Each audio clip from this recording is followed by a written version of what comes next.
ইমাম বুখারী রাহমাতুল্লাহ আলাইহি হাদিস বর্ণনা করেছেন, আল্লাহ রাব্বুল আলামিন বলেন, জিবরাইল তুমি পৃথিবীতে যাও,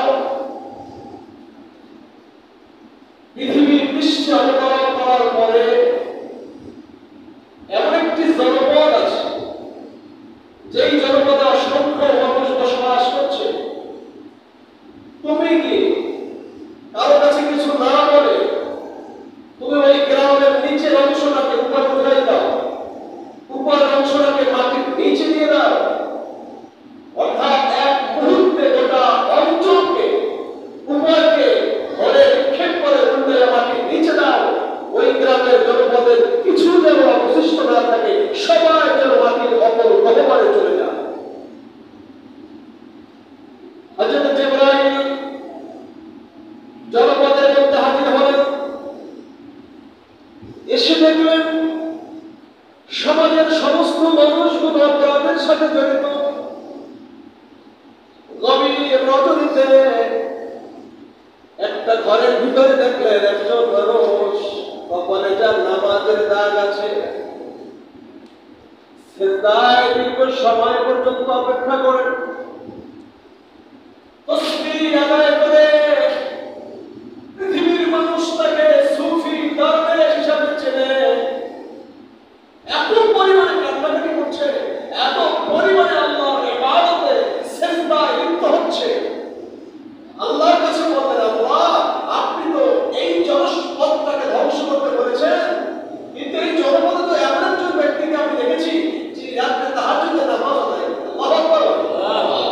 যে মানুষটি আপনার জিকির করে, যে মানুষটি নবীর আদর্শ ধরে আছে, আল্লাহ আমি কিভাবে পারবো এই মানুষটা সহ এই গ্রামকে উল্টে দিতে? আল্লাহ আমার তো ভয় করছে যে আমি কিভাবে পারবো। আল্লাহ রাব্বুল আলামিন বলেন, আমি তো তোমাকে আইন করার জন্য, আমি তো তোমাকে নির্দেশ করে দিয়েছি, তোমার দায়িত্ব শুধু বাস্তবায়ন করা। হযরত জিবরাইল বলেন, রাব্বুল আলামিন এত কঠিন ভাবে আপনি এই জনপদকে ধ্বংস করার পিছনে যে রহস্যটি আছে আমাকে একটু জানলে খুশি হতাম।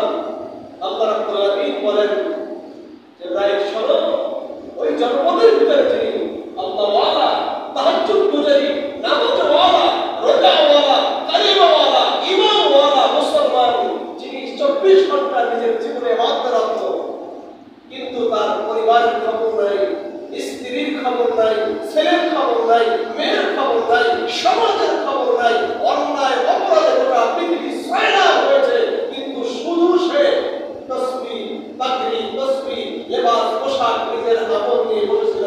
মানুষের দ্বারে গিয়ে দিনে দাওয়াত দেয় নাই, মানুষকে নেক কাজের আদেশ দেয়নি, অন্যায় কাজ থেকে বারণ করেনি। অতএব ধ্বংস যেহেতু করতে হবে, সবাইকে করো, ওনাকেও সাথ দেওয়া হবে। সকল শুধু সেই কঠিন মুসিবতের থেকে আল্লাহ মানুষটাও কিন্তু বাদ করেনি। সেই বিপদ মুসিবত থেকে তাহাজ্জুদ করা মানুষটাও কিন্তু বাদ করেনি। বলুন তো আমরা কি এক ধর্মীয় জাতি নাকি আমরা সামাজিক জাতি? কথা বলেন, আমরা কি সামাজিক জাতি নেই? নারী সোশ্যাল অ্যানিমাল, সমাজ দিয়ে মানুষের বসবাস। আমি চললাম, আমি ভালো হলাম, আমার সমাজের জন্য আমার ত্যাগ থাকবে না, চেষ্টা থাকবে না, এটা মানুষ নয়। মানুষ হওয়ার জন্য সমাজের সাথে মিলে মিশে এই সমাজের অন্যায়ের বিরুদ্ধে মানুষকে সোচ্চার করে অন্যায় দূর করার চেষ্টা করতে হবে। তার নাম মুসলমান। বলেন, তার নাম কি?